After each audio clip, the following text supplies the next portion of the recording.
नमस्कार दोस्तों। आप देख रहे हैं क्रिप्टो सेंटर। मैं आपका होस्ट और दोस्त संजय रोहिला लेकर आया हूँ क्रिप्टो दुनिया से आज मंडे के नए अपडेट, मॉर्निंग के अपडेट्स। तो दोस्तों, आ, नया वीक शुरू हो चुका है। पिछले हफ्ते में तो कुछ खास ज़्यादा मूवमेंट थी नहीं मार्केट में। अभी देखते हैं क्या कुछ चलने लग रहा है। साथ ही हम डिस्कस करेंगे कि कुछ खबरें निकल के आ रही हैं हांगकांग से, और एफटीएक्स की भी कुछ खबरें हैं। एंड डोज कॉइन की हम बात करेंगे, और हम बात करेंगे बिटकॉइन की। तो वीडियो में आप पूरे बने रहिए लास्ट तक। वीडियो शुरू करते हैं उससे पहले एक quick disclaimer. I am not a financial advisor. I do not provide any kind of financial advice. Video में आप जो भी देखते हैं सुनते हैं वो सिर्फ एजुकेशन पर्पज से होता है। I request you to take your decisions based on your own research only. तो दोस्तों, सीधा अपडेट पे चलते हैं और देखते हैं मंडे को मॉर्निंग मॉर्निंग में क्या कुछ हो रहा है। तो आप देख पा रहे हैं टॉप 100 कॉइन्स में से जो टॉप गेनर्स निकल के आ रहे हैं वो निकल के आ रहे हैं। बी कॉइन 12% अप है, 12%। INJ लगातार 2-3 दिनों से मूवमेंट दिखाने लग रहा है, 4% अप है 24 आवर्स के अंदर। KAS कॉइन 10% अप है। Then STX 7%। HEX ये भी मूवमेंट दिखाने लग रहा है लगातार लगभग 6%। एजिक्स ये पिछले महीने काफ़ी अच्छा खासा पंप करा था, बीच में थोड़ा सा फिर करेक्शन गया था, आज फिर इसमें मोमेंट है। तो 3%, 3.5% ये भी अप है, टॉप गेनर है। टॉप लूजर्स की बात करें तो चिलीज कल बढ़ा था लगभग 9-10%, आज उसको करेक्शन में आया है 4%। और CRV 2%, मायोटा 2%, FXS 2% ये डाउन है। EGLD 1%, XRD 2%। XRD कल पंप हुआ था, आज थोड़ा सा डाउन साइड में दिख रहा है। वैसे ही टॉप 20 कॉइन्स की अगर बात कर ले तो पिछले 1 घंटे में जरूर थोड़ा सा करेक्शन दिखाई देने लग रहा है। बाकी अगर डे बेसिस की बात करें, 24 आवर्स की बात करें, तो ज़्यादातर जो कॉइन्स हैं वो ग्रीन साइन में ही हैं। वहीं पे अगर हम बिटकॉइन की बात करें तो बिटकॉइन ने जरूर कल थोड़ा सा पंप दिखाया है। आज लगभग 7-8 घंटे पहले, आज रात को ही 27,800 से लेके 28,510 का हाई बनाया है। वापस अभी करेक्शन होके अभी जो चल रहा है वो 28,200 जब मैं वीडियो बनाने लग रहा हूँ। तो दोस्तों, अब चलते हैं कि क्या कुछ न्यूज़ है मॉर्निंग्स की जो आपके साथ मैं शेयर करना चाहूँगा। और अगर अभी तक आपने हमारे चैनल को सब्सक्राइब नहीं करा है तो प्लीज़ चैनल को सब्सक्राइब कर लीजिए, सो दैट आपको बिटकॉइन क्रिप्टो रिलेटेड न्यूज़ और अपडेट्स हैं वो आपको लगातार मिलती रहे। तो दोस्तों, चलते हैं सीधा हांगकांग।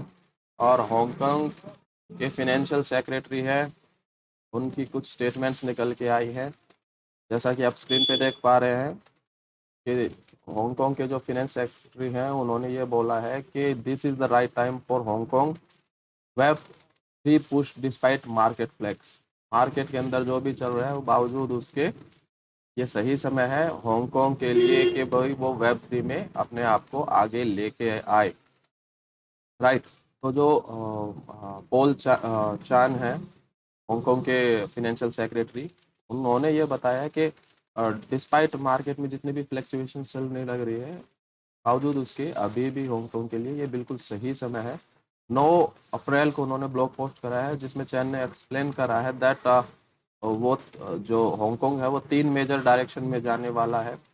और उसी के अकॉर्डिंगली जो बजट है हांगकांग का वो एलोकेट किया जाएगा। राइट।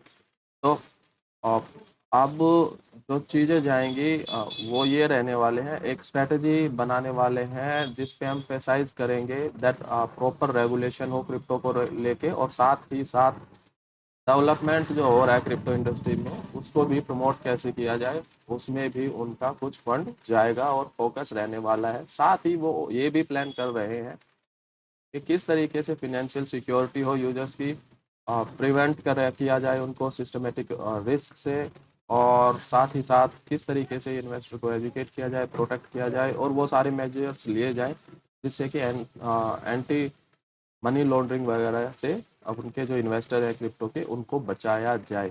राइट। तो अकॉर्डिंग टू जो फाइनेंशियल सेक्रेटरी है मिस्टर चान, उनके थ्रू उनके अकॉर्डिंगली ये चीज़ निकल के आ रही है। उन्होंने ये बोला कि अभी जो ये मार्केट चल रहा है ना क्रिप्टो का, ये वैसे ही है जैसे अर्ली स्टेज थी 2000 की, जब इंटरनेट की बात आई थी, बबल फटा था और उसके बाद जो सिर्फ अच्छे प्लेयर थे वो ही रहे थे। राइट, तो आने वाले समय में हम देख पाएंगे कि क्रिप्टो में भी ऐसा ही कुछ रह सकता हो। राइट, अब बात करते हैं एफटीएक्स की। Sam Bankman, freed fried freed fried बोल दो, फ्रीड बोल दो, जो आपको अच्छा लगे। तो वैसे फ्राइड ही कह दो, काफ़ी सारे इन्वेस्टर्स को तो फ्राई कर दिया भाई ने।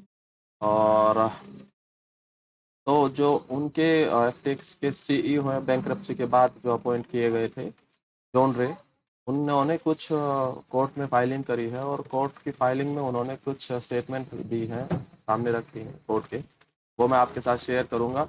और उनके अकॉर्डिंगली एफटीएक्स तीन ऐसे लोगों के द्वारा चलाया गया जा रहा था जो अभी अभी कॉलेज से निकले थे, और बिल्कुल अनुभवहीन ये तीन लोग थे, और काफ़ी होश पोश तरीके से ये डॉक्यूमेंट शेयर करने लग रहे थे।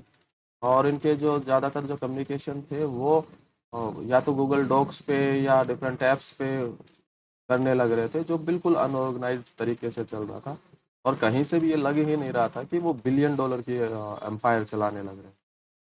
राइट, तो अप्रैल 9 को कोर्ट फाइलिंग में जो जॉन रे हैं सीईओ, उन्होंने अपने डिटेल्ड रिपोर्ट सबमिट करी है कि किस तरीके से फेलियर हुआ एफटीएक्स का।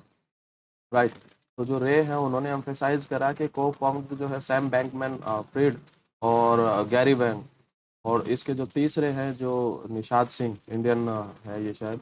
तो ये तीनों ये तीन जो लोग थे, यही फाइनल वॉइस थी, जितने भी डिसीजन लिए जाते थे इन तीनों के द्वारा ही लिए जाते थे। और ये जो तीन लोग हैं, ये अभी अभी कॉलेज से निकले थे, कोई इनको एक्सपीरियंस नहीं था, ना ही एक्सपीरियंस था कंपनी चलाने का, ना ही एक्सपीरियंस था कि किस तरीके से रिस्क मैनेज किया जा सके। तो यही एफटीएक्स ग्रुप के जितने भी जो एस्पेक्ट होते थे उनको कंट्रोल करते थे। राइट, तो ये काफ़ी बड़ी चीज़ थी। ये स्टेटमेंट भी है एफटीएक्स के जो करंट सीईओ है उन्होंने, कि जो जितना भी जो फाइनेंशियल है एफटीएक्स का, किस वजह से वो बैंकरप्ट हुई, उसके पीछे रीजन बताया गया इनके को फाउंडर्स का, उनके अनुभवहीन होने का, और साथ ही मतलब जैसे कोई छोटा बिजनेस नहीं चलाते, स्मॉल बिजनेस स्मॉल फर्म चलाते हैं, ये बिलियन डॉलर एम्पायर को उसी तरीके से चला रहे थे, कोई सिस्टमेटिक तरीका ही था ही नहीं। इन शॉर्ट होज पोज था सब कुछ, जैसा कि उन्होंने कोट अनकोट में मेंशन हो रखा है। राइट, अब बात करते हैं डोज कॉइन की। बर्गर किंग ने एक ट्वीट करा किसी के रिस्पॉन्स में, और उसके बाद पंप मिला डोज कॉइन की तरफ से। तो ये क्या कुछ अपडेट है कि बर्गर किंग ने एक रिसेंट ट्वीट करा था जिसमें उन्होंने रेफर करा था किसी अननोन कॉइन को, और ऐसा कॉइन जिसको कम्युनिटी में कोई जानता भी नहीं था। राइट, तो किसी एक यूजर ने ये ट्वीट करा था बर्गर किंग के उसको लेके कि भाई हमें डोज की ज़रूरत है, we need a dose.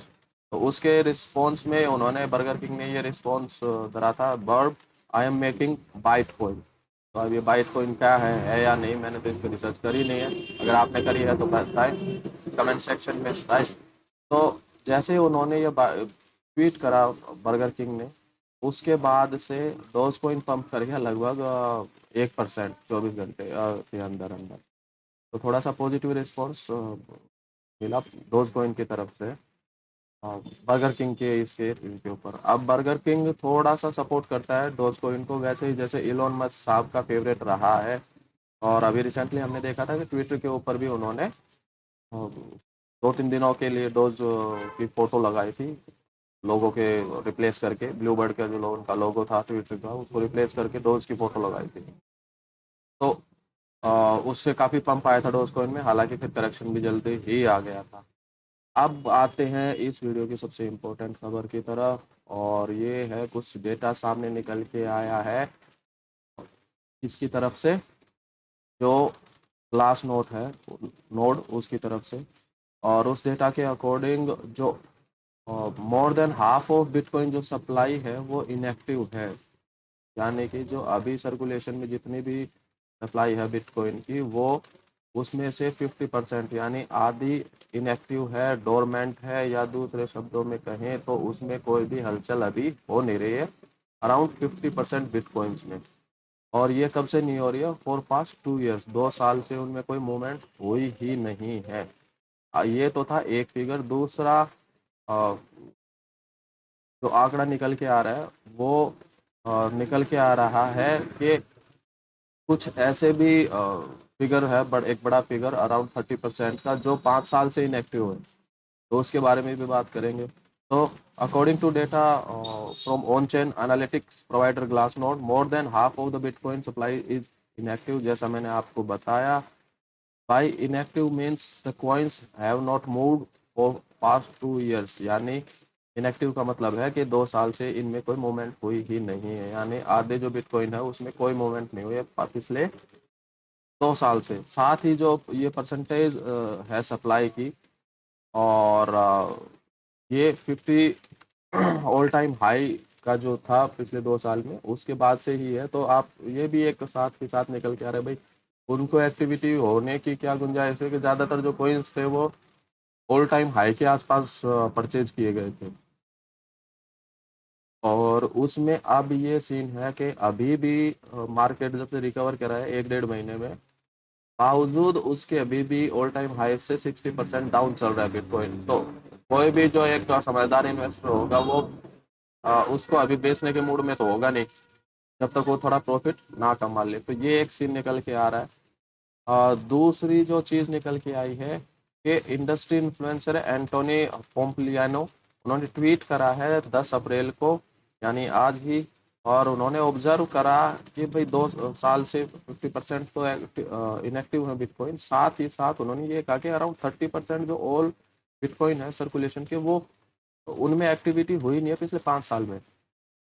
Right, 1/3 of bitcoin पिछले 5 साल से अपनी जगह से हिले ही नहीं है। ये भी एक बड़ी बात है। और ये जो अमाउंट बनती है, ये बनती है $150 बिलियन की, यानी $150 बिलियन आप कैलकुलेशन करें इंडियन रुपीज में तो मेरे तो समझ से बाहर है। आप देखिए कि कितनी अमाउंट बनती है। पिछले 5 साल से ये जो पैसा पड़ा है ये बिटकॉइन में रखा हुआ है, और ये हिला ही नहीं है, इसमें कोई मूवमेंट नहीं आया है। साथ ही एक और जो बड़ा फिगर है वो ये है कि अराउंड जो 15% है, ये देखिए आप, 15% टोटल सर्कुलेशन सप्लाई का बिटकॉइन का, वो पिछले 10 साल से मूवमेंट नहीं हुई है। राइट, 10 साल से बिटकॉइन में मूवमेंट हुई नहीं है। कितने? टोटल सर्कुलेशन सप्लाई के 15% की। तो there is more than 2.7 million BTC lost, forgotten और in the hands of most discipline investor in the world. यानी जो टोटल जो बिटकॉइंस है उसमें से 2.7 मिलियन बिटकॉइन जो है या तो वो खो गए हैं या भूल गए हैं लोग उनको कहीं पे रख के, या ऐसे लोगों के हाथ में है जो दुनिया के सबसे ज़्यादा डिसिप्लिन्ड इन्वेस्टर हैं, ये बोलना है उनको। तो दोस्तों ये बड़ा अपडेट आ रहा है बिटकॉइन से रिलेटेड, उनकी एक्टिविटी से रिलेटेड। और वहीं चार्ट के ऊपर हम चले तो चार्ट के ऊपर आप देखोगे कि डे चार्ट के ऊपर मैं हूँ, और अभी भी कोई खास मोमेंट हुई नहीं है। हालांकि एक बार पंप जरूर दिखाया था, और 28,500 तक जाके आया है बिटकॉइन वापस। अभी 28,200 के आसपास चलने लग रहा है। तो दोस्तों कैसा लगा आपको हमारा ये वीडियो? कमेंट सेक्शन में कमेंट करके ज़रूर बताएं। अगर वीडियो पसंद आया तो प्लीज़ इसे लाइक कीजिए और चैनल को सब्सक्राइब कीजिए।